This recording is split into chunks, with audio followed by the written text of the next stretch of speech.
по-бавно, по-бавно. Та работа не е като она. Не да клатиш така. Така бавно, бавно, бавно. Това балансиране работа. Ако искаш ще го разбалансира. Айде, от начало.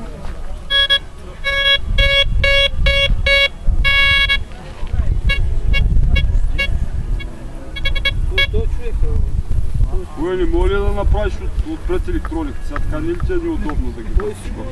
Ще тежи много отпред. На старите модели беше отпред така по-леко, защото те хубаво се балансира. Така пък по-търси леса на скорост. Има други модели отпред, които са другите. Никой не ви задължава те да вземат. Добре, кондираме, ще стига.